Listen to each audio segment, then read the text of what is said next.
everyone, I'm Rebecca and welcome back to my sewing room. Today we are going to examine another antique piece in my collection. Unlike so many others that are fairly recent eBay purchases, this is actually one of the pieces that I have owned for the longest. Now, I believe I did originally buy this on eBay, but I have had it at this point for years and it is still one of my favorites. And you're gonna see why. And it's all the sleeves. The sleeves on this thing are absolutely killer. Now, I put this on my small dress form thinking that for some reason it was going to fit. Either I had written in my organization, I had written the waist measurement down wrong, or it's really just because the back of this bodice is way too tiny and it's too small to get around the shoulders, but frankly, it doesn't really fit that well. So I'm going to try to show some of this to you on the dress form, but the rest of it we are going to look at flat. This is, if you can't tell already, a mid-1890s bodice. And the sleeves on this, as I mentioned, are freaking fantastic. Like, seriously, some of the best things ever. Someday I think I might like to try to pattern these sleeves, but for now, really what this is going to do is just to help serve as a little bit of inspiration for my next project. I may have mentioned this in videos, I've definitely mentioned it on Instagram, but I am going to be making a project that is an 1890s summer dress. And for that, I'm using a lot of different inspiration, not mainly this kind of dark black wintry bodice, but I am going to take a little bit of inspiration from things like the collar neckline area, the sleeves, the bow on the back that you will see soon, etc. So I figured this would be a perfect time to explore this beautiful garment. Let's go ahead and take a closer look. So I do want to start here with the sleeves because these are really what drew me to this garment in the first place. So as you can see, the sleeves are enormous. I mean, just to put that into scale, that is exactly just about half the size of the bodice. Like this portion right here is the same as this sleeve right here. And it's really a very interesting shape of the sleeve. You can see this little fold down here. This used to actually be tacked in place, and the one on the other side in the back, it's still tacked, but the tacks on the other three flaps have all come down. However, what this does is basically it winds up looking like this. So it gets this flat square up here with a seam on the top right here. And same with over here in the back, it's the same sort of thing, this flap like this. So they both come up like this and meet evenly here up at the top with these folds. And again, there's the seam up at the top. And then inside here, it is ruched all in place. So you can see all of that ruching, but it's one piece of fabric that goes all the way across. And look at the texture and weave of this fabric. It's a really cute sort of a leaf weave in there. I believe this is maybe a cotton silk blend because you can see the sheen on here, but it doesn't really feel like silk. Now, I'm not 100% familiar with all of the fabrics that would have been available of this time. It could be some other weave with silk, maybe a silk wool blend, but I do believe it's a blend of some sort just to get both the sheen and also the texture and thickness to this. But yes, we do get that really neat ruched effect right up here. I'm honestly not sure how this sleeve is patterned, but I think it would be fun to play around and figure it out someday and just find out exactly how it is patterned. This ruche goes all the way down to here, this point. So you can see if I zoom out, it's about to here to the shoulder. That's where the ruche goes. And then it just kind of stops and we have the rest of the sleeve here on the outside. The seam is on the inside of the sleeve. So here on the inner arm, we have the one sleeve going from kind of the armpit down, and then the sleeve's kind of in rough shape, you can see, but then we have all of these little pleats that are happening here. And the pleats were put in before it was seamed up, which is why we get this one, for example, not meeting on either side. and that's how you can tell that the pleats were put in first. You can also see the cotton liner layer exposed in this pleat right here, and actually I believe that's a cotton structural layer because we also have the lining right in there. So this is some sort of an interlining, and it's a stiffer cotton than this soft cotton right here of the actual lining. If we look at the other sleeve, we can get a better idea of these pleats since this one is still intact. Again, you can see though that they don't match up. That's the bend of the arm right there. And we have two large pleats there in the bend of the arm. And it really is, it does have quite a bit of thickness to here. And this is because of all of the layers. Like squeezing this around, it really takes up that, like I can't really get it any smaller than that. And I don't want to squish it, obviously. But that is that shape of that sleeve. So, so huge. And looking here at this back one, this is the one that is still tacked. So right here, you can see that it's tacked right there. Won't come up anymore. So at one point, presumably, they were all tacked down. Looking at the top of the sleeve head, you can see just how densely it is put into the armscye. It's coming off like tiny little pleats up here, but they're irregular, so I don't know whether they're just gathers that have kind of turned into something that looks like pleats or whether they were actually pleats. You can see, especially like right up here at the apex of the shoulder, just how dense that is. It really is quite tight. In the very back of the armscye here, past the shoulder seam, it actually, I think, is even cartridge pleated. You can see a thread, do you see that right there, that is running through the pleats? So I think that this is cartridge pleated. However, I don't think it's hand sewn into the armscye. We'll have to take a look from the inside because it's been a while since I looked at this, but I think it is machine set. Again, we'll have to see. While we're looking at the back of the armscye, let's go ahead and take a look at the back of the bodice. So we'll start up here with the collar.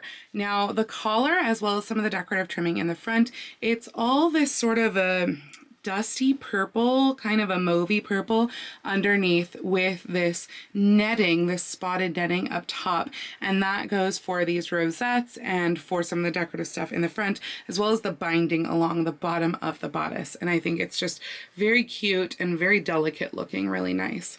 We've got two little tucks right here in the back of the neck. And then the bodice just comes down all in one piece. And right here, those tucks turn into actually stitched down little sort of pleats that have been stitched down on top. They're top stitched. So you can see right in there, that top stitching. I do believe from the irregularity of the top stitching that that was actually done by hand. Like for example, these are significantly larger than over here. So that's a sign that I think they were done by hand. It's hard to say though. And then we've got this gorgeous bow right here. This is one of the elements besides kind of the contrast collar that I'm probably going to use in my summer dress, having this cute bow attached to the back here. I think it's just really, really darling. And then, as I mentioned, we have the binding that is also made out of the contrast with the mesh. And we'll take a closer look at that from the front as well. We come down into a nice point here at the center back. It's not really mitered, it's just kind of squished, but I kind of appreciate that. And our bow. And you can see where the gathers or pleats from the sleeve really create those sharp lines. It's probably just been pressed in over time, but I kind of like the effect, to be honest. We also have that contrast trim with the rosette here on the bottom of the sleeve. There's one on each sleeve with the underside just the contrast trim. Get a nice close-up of what that looks like. Super, super cute. The inside of the sleeve, we'll see if this actually comes out, but the inside is like a large sort of ribbon right here that has been done around. It's probably at least 2 inches wide, and it's stitched over the edge of where the sleeve is turned in, kind of like a sort of facing. It is not, however, the inside of the sleeve. You can see the other end of it right there. And then those brown stitches are where the rosette is stitched in. But you can see that this is like a finished edge on its own. And it's sort of a twill pattern. So looking at the front of the bodice, we have the rosettes. There's the one rosette here in the back and then two on either side and one that's here in the center front. This one, unlike some of the slightly later bodices, has a pretty straightforward closure right down the center front. If only it would close on my dress form. But we have some of these pleats that are pressed in here with the front. There's 3 on either side, or 3 if you include this edge right here. Otherwise there's 2 on either side. And then this is a band of that purple with the mesh. And it all comes together tightly nice down here, and it echoes the back where it's top stitched from here down to hold those pleats into place. The center front closes up with hooks and eyes. So we have the eyes on this side and the hooks over here on this side. And the hooks are set back significantly from the edge so that this edge actually winds up overlapping quite a bit onto the other. I'll show you more what that looks like when it is flat. So when you look at this flat, you can get a little bit better of an idea of how this overlaps. So it does overlap a bit here. I've done up just a few of the hooks and eyes. And you can also get a better idea of seeing where these stitch lines are that are going up and down here and putting those darts, basically, those released pleats into place. So they're stitched up to here on both sides of this little panel here. We have 2 over here and then we have 2 over here. But this, you can see, then releases to be quite a large bust versus this nice trim tailored waist. And it's the same over here. All right, let's take a look inside. So the first thing you notice inside is that this lining fabric is adorable. This little sprigged striped fabric, it's a cotton sateen. It is not that sort of a polished cotton that we see so often. It is in fact a sateen. So also, if you look closely, some of the pieces in here are actually interlined with another piece. So if you remember, our back piece on the outside was all one piece. However, we are still seeing black in the seaming right here. But if you look closely, I'm going to show you over here, hopefully it will come out. So right here, you can see there are sprigs. So this is the exterior fabric. However, this fabric over here, this is just a lightweight twill. So that means that this piece and I believe this piece are actually, they have a flat lining layer in there because that is what is creating this twill. The cotton sateen is backed with the twill. And then that exterior fabric is put over all of them, and that winds up coming in on this seam over here. But right here, that's all the back, not the sides. So I find that pretty interesting. And we do have all of the seams boned. This one here in the back, it's just a short bone, and you can see it poking out the top. I can't actually pull it out, it's still tied in, but I believe it is steel, just judging from the shininess of the top. At the very least, it is edged with steel right in there. And probably we have the same. I don't think there's any other boning poking out of any of the other bones, but I believe it's the same in all of them, so that would be steel. And that is put on with just some boning casing. I don't think it's bias. I think it's just made out of polished cotton. And as you can see, all of our edges are whipped together, and then it's treated as one. Now, the lining obviously has some issues, some splits in it, so I do have to be quite careful with this. You can also see running stitches where the purple mesh, I believe, is being sewn down on the outside. Those are just done in these wide running stitches right here. I think that's from the purple mesh, not from stabilizing anything. It's happening on both sides. Over on this side, this isn't actually facing, this is just the exterior of the bodice being folded in. Even though we have a little bit of a curve going on, it's still just folded in here. And then this right here is the selvage. They haven't finished the edge, it is just the selvage edge that's right underneath the hooks. Down here we have a bias strip of the exterior fabric being used to finish, and it meets here in the center with another strip over here, but that is a bias strip, and then the purple is laid on the outside of that. So I believe what's going on is that the bodice is actually finished with the bias strip and then the purple laid on top. One of what I feel like is one of the most interesting things about this bodice is how uncomfortable, in my opinion, this would be to wear, because when we look at that super thick sleeve, we have like full on, I mean, this I think is honestly buckram that is being put in there without a lining to make the sleeve stand out. So we have this whole folded layer of what honestly feels like buckram, not even crinoline. Like it almost feels that sort of like bendy buckram. And I can't imagine having that on my arm. I would think that would be so uncomfortable. And it's so much, so thick of it just put in there and then done up with these huge whip stitches on the edge all around the arm side. I would think that would be so uncomfortable. Whereas underneath that, we do have a sateen or polished cotton lining down in there. But this, oh, right on your shoulder, ow. But you gotta have big sleeves somehow, right? Because there's so many layers in here, it's hard to tell whether or not the sleeves are actually being stitched down like cartridge pleats, like I mentioned on the outside. We do have what is definitely a hand running stitch going along here, but I'm not exactly sure how that plays in. This is pretty much as close as I can get in there. So it is hand sewn, it appears, but it's hard to tell exactly what's going on.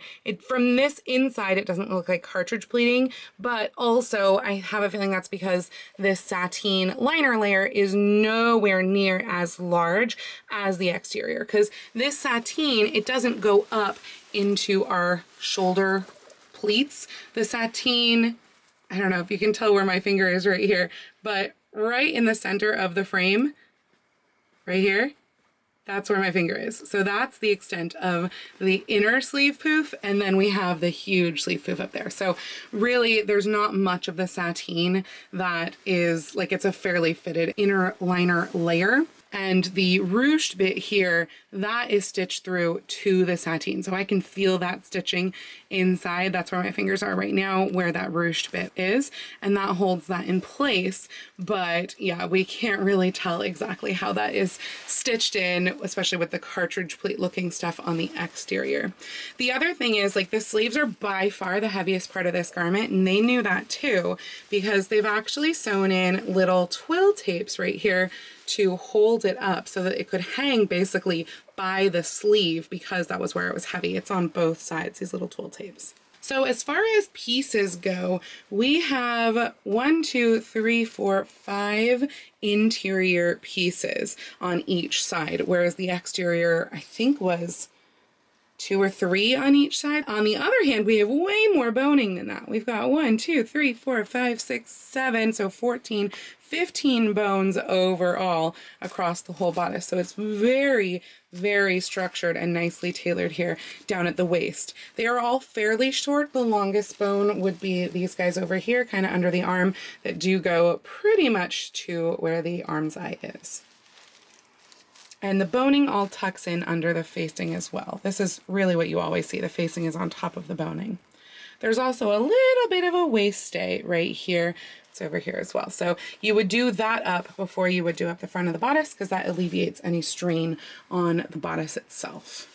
So I've just had a little peek in this hole right up here, and you can see some of that brown stiffer cotton that is also sticking out here on the inner arm. So I believe what that means is that that is the interfacing of the upper part of this sleeve. So all of this up here, I think I can feel another layer in there the whole way. So that is what that is. This shape is all done up in the interfacing, at least to here. I think at this point it goes away and it becomes just the lining, that black sateen lining, but we do have that stiffer, I don't know if it's like an organdy or just a stiffened cotton maybe, that is done with the rest of the sleeve that would have helped this to really stand out. Not enough that you don't need that buckram crinoline type stuff right up in here, but it would have helped these stand out a bit more. So it'd be interesting to see if when this was fresh, if these actually would have like stood up on their own. I wish I could have seen it fresh, because that'd be so super cool. So I did just retake the measurement of the waist, and it is 27 inches, which is what I had down. So it should fit the dress form waist-wise. However, I think the shoulders on here are just way too small to fit my dress form. So she must have just been very, very petite across the shoulders and then have a larger waist, which, you know, I get that because that's kind of me too. And that also gives that nice look and almost makes the sleeves look bigger when you have narrower shoulders. That's really all I've got on this one. I wish I could tell you whether like there were two separate pieces of the black underneath the contrast or what. Some of the patterning is, or a lot of the patterning is definitely a question mark because again, kind of wish I knew how these sleeves were constructed. I might play with it someday to try to figure that out. And if anyone sees like a link to a pattern or a diagram or anything like that that would be this sleeve shape, please, please leave me a comment down below. Let me know where you found it, or let me, you know, leave me a link because I would love to see what this sort of sleeve shape, the pattern that creates that sort of thing is. So overall, I think that she is just stunning and just one of my favorite things in my collection. I mean, again, how do you say no to sleeves this enormous? I just love them. So I'm very, very excited to be delving into my 1890s project. It probably won't be the next video you see out. I think it will be the following Tuesdays will be when I start delving into this project. And again, mine is going to be a summer 1890s look. So not quite as dark and serious as this. It's just going to be light and frilly and cotton and nice for summer. So I do hope that you enjoyed this little look at this fabulous mid-1890s bodice. If you like this video, please go ahead and click the thumbs up icon. And if you'd like to see more videos like this from me, please go ahead and click subscribe and the little bell icon to be notified every time I post a new video. I do post videos here on YouTube twice a week with my sewing vlogs out on Tuesdays and other costuming content like this out on Saturdays, but I post every day over on my Instagram, so please go follow me on Instagram. That's at Lady Rebecca Fashions. And if you'd like to help support all of the work that I do on this channel, I do have a link to my Patreon and my Ko-fi down in the description below. I'd also like to take this moment to send a huge, huge thank you to all of my patrons for being so supportive. My patrons are absolutely wonderful people. And in particular, I'd like to thank my Edwardian, Victorian, and Romantic level tiers. And those patrons are Angela, Heidi, Sharon, Audra, Carlin, Maria, Mirage, Sarah, Tiffany, Bobby, Elizabeth E, Elizabeth W, Jean, and Vivian. Thank you all so much, my patrons, and thank you all for joining me today. I hope you have a wonderful week, and I will see you very soon in my next video. Happy sewing!